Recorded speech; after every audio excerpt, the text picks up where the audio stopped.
안녕하세요. 오늘도 사연 살롱을 찾아주셔서 감사합니다. 저는 30대 초보맘이에요.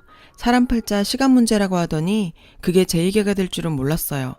결혼 전까지 저는 백화점 여성 의류 코너에서 일했어요. 거기서 지금의 남편을 만났죠. 당시 제가 일하던 샵에 손님으로 온 남편은 50대 여자분께 드릴 선물을 찾는다며 제게 대신 골라달라고 했죠. 그리고 며칠 뒤 남편이 다시 찾아왔어요. 이번엔 20대 여자 선물을 골라달라더군요. 전 여자친구 선물인가 보다 생각하며 미니 원피스를 골라줬는데 계산을 마친 남편이 원피스를 저에게 건네지 뭐예요. 이거 입고 자기랑 데이트하자더라고요. 황당했죠. 근데 솔직한 모습이 마음에 들었어요. 그래서 일단 만나보기로 했죠. 세 번째 데이트 날이었던가? 남편이랑 신촌 근처를 지나고 있었는데 외국인이 와서 길을 물어봤어요. 영어 포기자인 저는 쏘리라곤 말하곤 종종 걸음을 쳤죠. 근데 뒤돌아보니까 글쎄 남편이 유창한 영어 실력으로 외국인이랑 대화를 하고 있지 뭐예요. 외국인 앞에서 주눅들지 않고 당당한 모습에 홀딱 반했어요. 알고 보니 남편은 한국어 어학당에서 외국인 학생들에게 한국어를 가르치는 강사더라고요. 어학당을 나가면서 박사과정을 밟고 있었는데 얼마 전에 논문이 패스돼서 학위를 따게 됐대요. 저희 샵에 들렀던 이유도 지도 교수님께 드릴 감사 선물을 사기 위해서였고요. 그날 이후로 남편과 전 사귀게 됐어요. 남편은 학벌도 좋고 아는 것도 많았지만 잘난 척하는 스타일은 아니었어요. 전 그런 점이 좋았고요. 최종 학벌이 실업계 고등학교 졸업인 저와는 천지 차이였지만 남편은 단 한 번도 제 앞에서 학벌을 들먹이거나 절 무시하는 일이 없었어요. 그건 지금도 마찬가지고요. 사귀고 얼마 안 돼서 시어머니 생신이었어요. 아직 정식으로 인사를 드린 적은 없었지만 그래도 남편과 제가 사귄다는 걸 알고 계시는데 그냥 모른 척할 순 없었죠. 그래서 직원 할인을 받아 유명 아웃도어 브랜드 매장에서 화사한 봄 점퍼를 사서 남편 손에 들려보냈어요. 그 일을 시작으로 남편네 집 식구들 생일이나 명절이 되면 의뢰 선물을 사서 들려보냈고요. 그런데 있죠. 남편네 집에서는 매번 제가 보낸 선물을 받으면서도 단 한 번도 고맙다는 말이 없는 거예요. 남편이 듣고 흘린 게 아닐까 생각했었는데 나중에 알고 보니 남편에 비해 학벌도 딸리고 직업도 처지는 제가 못마땅해서 그랬던 거더라고요. 특히 행정직 공무원이신 시아버지는 며느리감으로 교사나 자신과 같은 공무원을 바라셨대요. 그러니 서비스직인 제가 눈에 찰 리가 없죠. 그런 것도 모르고 전 결혼 전부터 시댁 식구들한테 열심히 퍼나르고도 정작 남편한텐 우리 부모님 양말 한 짝 받은 게 없네요. 우리 부모님께는 제가 죄인이죠. 3년 정도 연애를 하고 남편과 전 슬슬 결혼 생각을 했어요. 그래서 양가 부모님께 인사를 드리고 결혼 승낙을 받기로 했죠. 그런데 남편한테 그 얘기를 들으신 시부모님께서 펄펄 뛰며 반대를 하셨대요. 제 학벌과 직업이 마음에 안 드셨다나 봐요. 예상은 했었어요. 이제까지 하시는 걸로 봐선 쉽지 않으리란 걸. 그러던 어느 날이었어요. 매장으로 시어머님이 찾아오셨죠. 카페에서 얘기를 나누는 동안 시종일관 도도하고 냉랭한 표정으로 절 깔보듯 얘기하셨어요. 실업계 고등학교를 나왔다고? 얼마나 공부를 못했으면 인문계 갈 성적도 안 됐어? 아무리 그래도 그렇지 요즘 같은 세상에 대학도 못 나왔다는 게 말이 돼? 부모님께서 대학 가란 소리도 안 하셨어? 있잖아 아가씨, 우리 집은 말이지 애 아빠부터 나 정훈이 여동생까지 전부 A대 동문이야. 우리 양쪽 집안 통틀어서 대학 졸업장 없는 사람이 없다고. 내가 그쪽이 시덥잖은 대학이라도 나왔으면 이렇게까지 화가 나진 않아. 근데 고졸? 기가 막혀 정말. 이건 뭐 죽 써서 개 주는 것도 아니고 우리 정훈이가 뭐가 모자라서 그쪽 같은 여자를 만나야 돼? 입이 있으면 말 좀 해봐. 전 그날처럼 대학 못 나온 걸 후회해 본 적이 없었어요. 사실 저도 중학교 때까지는 공부를 제법 했었어요. 하지만 어려운 집안 살림을 모른 척할 수 없었죠. 실업계 고등학교에 진학한 것도 취업 때문이었어요. 남들보다 하루라도 빨리 돈을 벌어야 했거든요. 하지만 이런 더러운 꼴을 당할 줄 알았더라면 죽어라 공부해서 야간 대학이라도 갔을 거예요. 생각 끝에 남편한테 헤어지자고 말했어요. 저런 시어머니를 버텨낼 자신이 없었죠. 남편은 헤어질 수 없다고 제게 매달렸어요. 전 울면서 그날 시어머니한테 당했던 일을 얘기했어요. 남편과 헤어질 참이었으니 못할 게 뭐 있었겠어요. 그리고 나도 우리 집에서 귀한 딸인데 이런 대접 받으면서 결혼하고 싶지 않다고 했죠. 결혼 전에도 이런 식인데 결혼하면 날 사람으로나 보겠냐고요. 그리고 결정적으로 이런 일로 저희 부모님 속상하게 해드리고 싶지 않다고요. 평생 고생만 해오신 부모님이 무슨 죄냐고요. 부모님께 효도는 못할 망정 불효는 하고 싶지 않았어요. 제 얘기를 들은 남편은 그제야 제 뜻을 따라줬어요. 그렇게 우리는 헤어졌습니다. 헤어지고 몇 주가 지났는데 그동안 주기가 일정한 편이던 생리가 2달째 반응이 없는 거예요. 첫 달은 그동안 신경을 많이 써서 그런가 보다 했는데 2달째 이어지니 덜컥 겁이 났어요. 그래서 테스터기를 사다가 검사를 했습니다. 2줄이 나오더라고요. 임신이었죠. 병원에 가보니 10주 차라고 했어요. 막막했어요. 어떻게 해야 할지 몰라서 병원 로비에 한참을 앉아 있었어요. 수술을 해야 하나, 남편한테 알려야 하나, 머릿속이 복잡했어요. 수술을 하면 다음날 바로 출근할 수 있을까? 중절 수술을 했다가 나중에 임신을 못하게 되면 어쩌지? 짧은 시간 동안 5만 가지 생각을 다 했어요. 그러다 할 수 없이 남편한테 전화를 걸었죠. 제 얘기를 들은 남편은 차라리 잘 됐다며 결혼을 강행하자고 하더군요. 전 시어머니께 책 잡힐 일만 하나 더 는 셈이었죠. 그래도 당시엔 모른 척 않고 기뻐하며 결혼하자고 말해준 남편이 너무 고마워서 이런 남편이 곁에 있으니 시집살이도 이겨낼 수 있을 것 같았어요. 그랬는데 어머 세상에 어떻게 몸뚱이를 함부로 굴렸길래 결혼도 안 한 처녀가 임신을 해? 솔직히 말해 우리 애 발목 잡으려고 일부러 애 가진 거지. 그게 우리 오빠애라는 보장이 어딨어. 막말로 딴 남자랑 사이에서 생긴 건지 알게 뭐야. 저기요 그 애 정말 우리 오빠애 맞아요? 매장으로 시어머니와 시누이가 쌍으로 찾아와선 제 속을 뒤집어 놨어요. 저를 세상에 둘도 없는 막 굴려먹은 여자 취급하면서요. 지금도 그때 일만 생각하면 주먹이 바들바들 떨려요. 생각 같아선 애는 내 힘으로 혼자 키울 테니까 둘 다 꺼지라고 말하고 싶었죠. 하지만 그럴 용기가 안 났어요. 미혼모로 산다는 게 쉬운 일은 아니니까요. 게다가 애는 또 무슨 죄예요. 그래서 전 그 수모를 감당하기로 했어요. 시어머니와 시누이는 그 후로도 몇 번을 더 찾아와 절 괴롭혔지만 제가 거기에 휘말리지 않자 지쳤는지 더 이상 오지 않더라고요.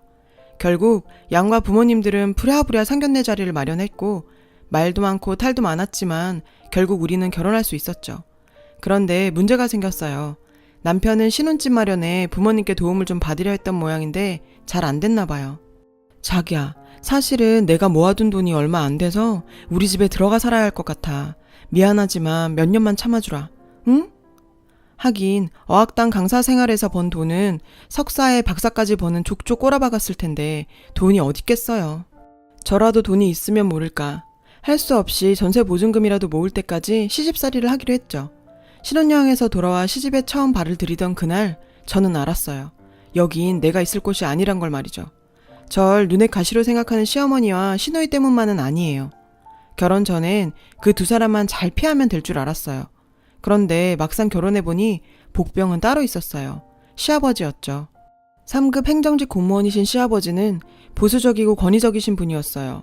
안 그래도 며느리감으로 절 탐탁치 않아 하셨던 시아버지는 저와 눈도 마주치지 않으셨어요. 저를 부르실 때도 며느리나 새아가라고 불러주신 적이 없고요. 늘 어머님이나 아가씨, 남편을 통해 걔, 그애라고 부르셨죠. 그렇다고 대놓고 구박하신 것도 아니에요. 그냥 전 아버님 앞에선 투명 인간이었어요. 결혼해서 보니 시누이는 시아버지 강요에 못 이겨 공무원 시험 준비를 하고 있더라고요. 그게 벌써 7년째래요.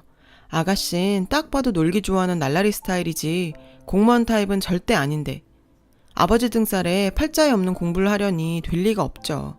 딱 보니 아버지 눈 속여 용돈 받아가며 공시생으로 살다가 때 되면 시집이나 갈 요량인 것 같았어요.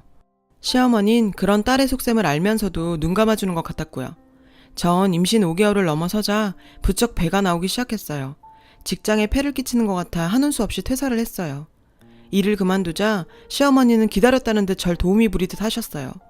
작정한 듯 그동안 번거로워서 손 안 대고 있던 일들을 바리바리 꺼내선 제 앞에 내미셨죠.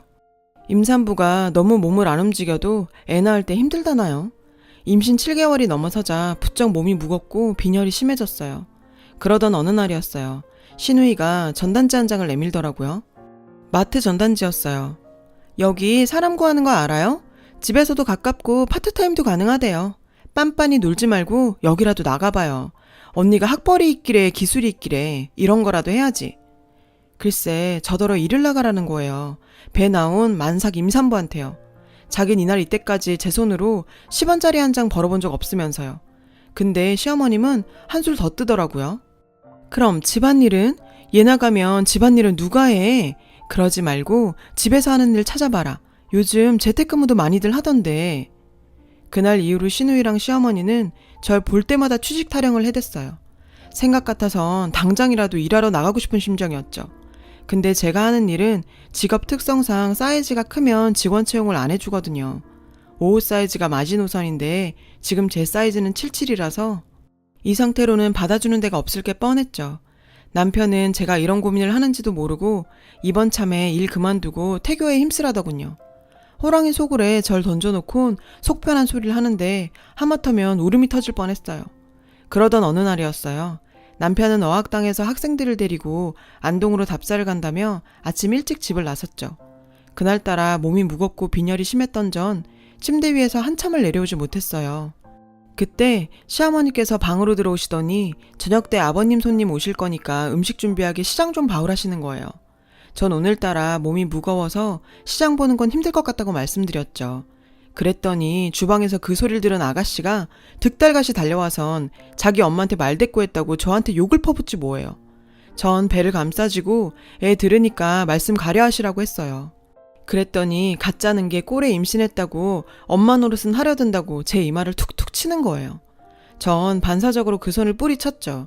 그랬더니 제가 자기를 쳤다며 길길이 날뛰면서 발광을 하는 거예요.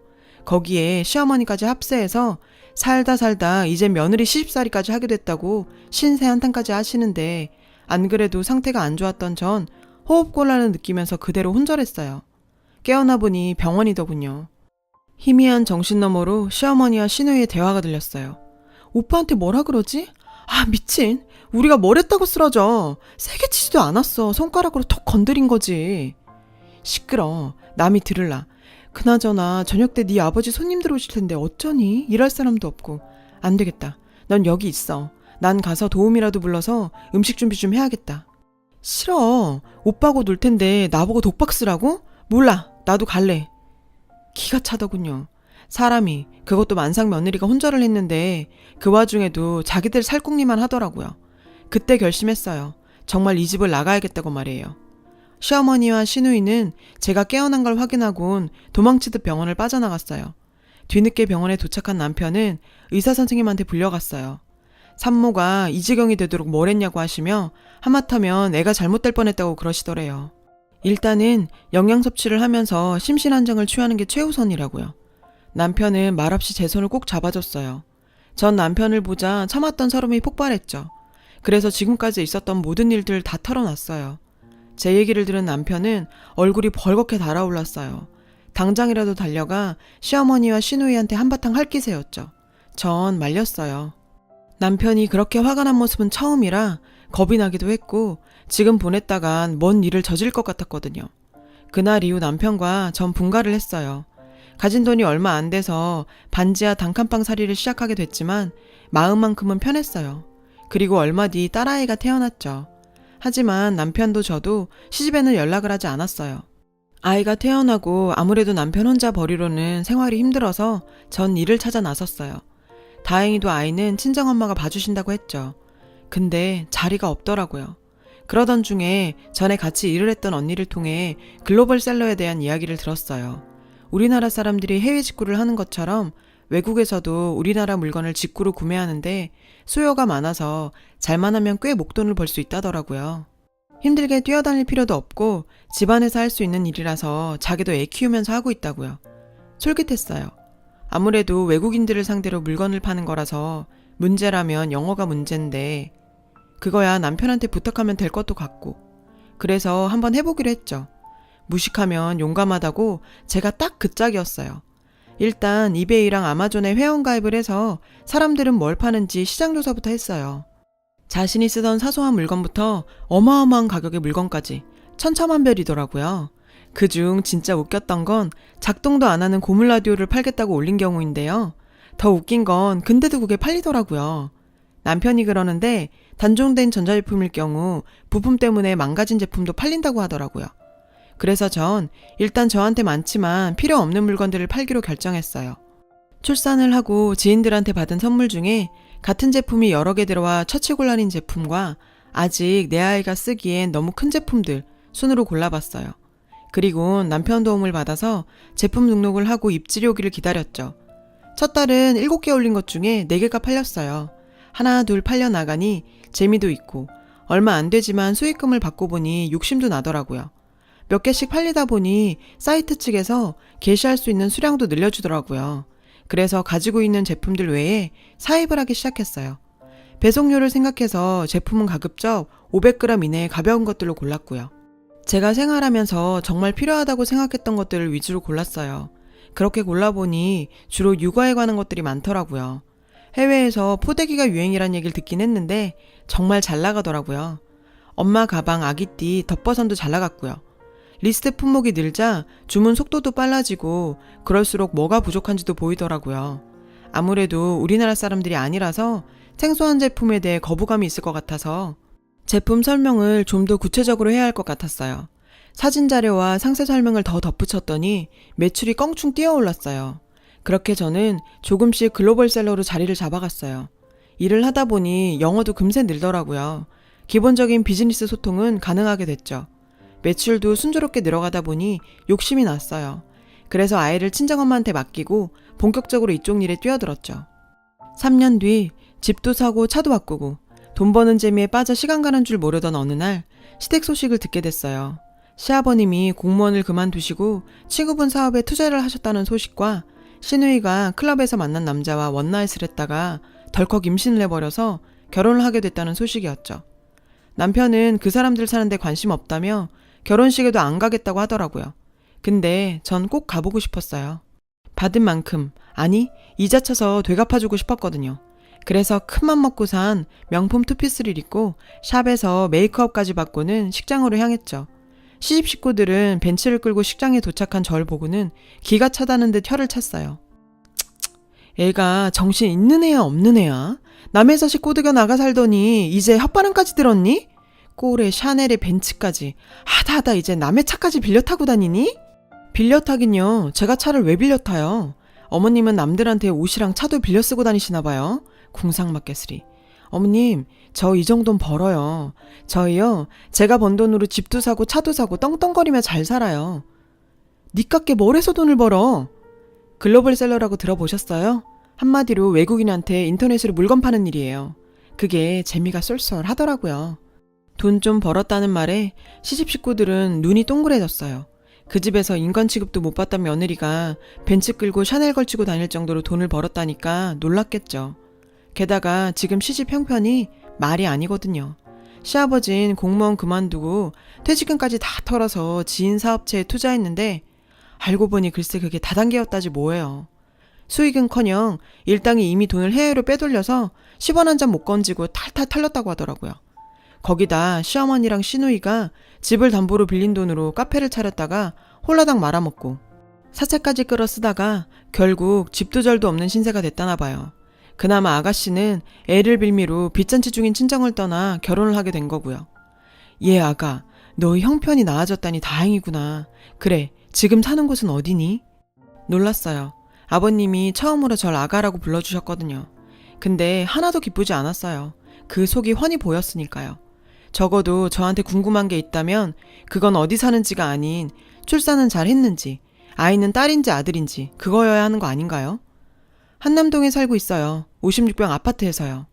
그래? 거긴 방이 몇 개니? 못해도 서너 개는 되겠지? 어머머 잘됐다 얘. 여보 우리가 죽으란 법은 없나 봐요. 어머님은 죽다 살아난 사람처럼 좋아하셨어요. 아가, 내 이런 자리에서 할 말은 아니다마는 우리 내외에 너희 집에서 함께 살면 안 되겠니? 정은이도 시집 가고 우리 내외가 적적해서 말이야. 아, 이 집 사람들의 뻔뻔함은 끝이 없네요. 적적해서 같이 살겠답니다. 끝까지 자존심은 세우고 싶었나 보죠? 자기들이 저한테 어떻게 했는데. 아버님, 그건 안 되겠네요. 제가 일이 바빠서 저 대신 애 봐주러 친정어머니께서 와 계시거든요. 에? 맞다. 너 임신 중이었지?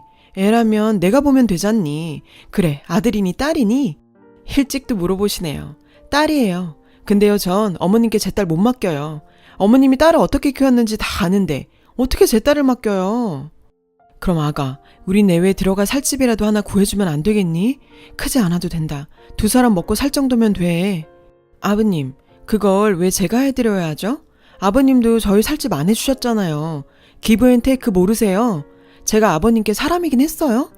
자신들 뜻대로 제가 움직여주질 않자 시어머니는 눈물 작전을 쓰더라고요. 예, 애미가 이렇게 빈다. 우리가 정말 갈 곳이 없어서 그래. 이 결혼 치르는데 있는 돈 없는 돈 탈탈 털었고 이번에 축의금 나오는 걸로 월세 방구해야 할 판이야. 그러니 내가 좀 도와다오. 응? 결국 내외가 저에게 매달려 사정을 했어요. 하지만 제 마음은 꿈쩍도 안 했죠. 너무 사무치게 당해서 그런가 봐요. 그랬더니 엄마 아빠 그만해. 뭐 이런 거한테 구질구질하게 빌고 그래. 자기가 돈 좀 벌었다고 뭐라도 된 줄 아는 모양인데 웃기지 마. 고작 옷가게 점원인다던 주제에. 그게 어때서요? 평생 부모 등골 빼먹으면서 놀고 먹던 만년백수 아가씨보다 나은데요? 뭐요? 언니 미쳤어요? 미칠 뻔했죠. 그런 집구석에서 살면서 안 미친 게 용하죠. 근데요, 다른 건 몰라도 그 집에 있으면서 딱 한 가지는 확실히 배웠어요. 가방끈 길다고 인성까지 보장되는 건 아니라는 거요. 어머님, 툭하면 학벌 타령하셨죠? 제가 못 배웠다고 당신들 발톱에 낀 때만큼도 생각 안 하셨죠? 근데 보니까 그 학벌 별거 아니더라고요. 저요, 요즘 어머님이 그렇게 자랑하시던 애대학 나온 직원들 부리며 살거든요. 직원들 월급 줄 때마다 어머님 생각해요. 그리고 아가씨, 뱃속에 애 누구예요? 결혼하려는 남자애 맞아요? 내가 아가씨 성생활을 익히 알다 보니 노파심이 생겨서 말이에요. 괜히 속이고 결혼했다가 나중에 뽀록 나면 그 집에서 쫓겨나는 건 시간 문제잖아요. 이 무식한 년이 어디서 까불고 지랄이야. 엄마, 쟤 내쫓아. 당장 내쫓아. 지랄? 좋은 날 어디 한번 머리 풀고 본격적으로 지랄해 볼까요? 저요, 그 집에서 눈 감고 귀 막고 산 거 아니거든요.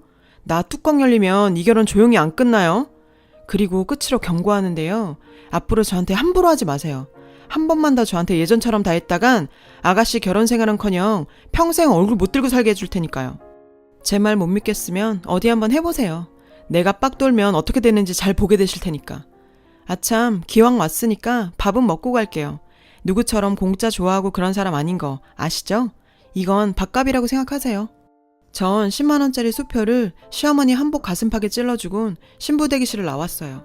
그동안 참았던 울분을 쏟아붓고 나니 정말 시원했죠. 그 후로 시아버지와 시어머니는 남편에게 번갈아 전화를 걸어 돈 좀 빌려달라고 사정을 하셨어요. 하지만 남편은 단호하게 거절을 했죠. 저요, 앞으로 참지 않을 거예요. 저런 사람들한테는 참는 게 미덕이 아니라 참는 게 호구라는 걸 알아버렸거든요. 지금까지 제 사연을 들어주셔서 감사합니다. 여러분, 사연 댓글에 응원과 현명한 조언 부탁드려요. 좋아요와 구독은 저에게 큰 힘이 됩니다. 오늘도 좋은 일 가득하세요.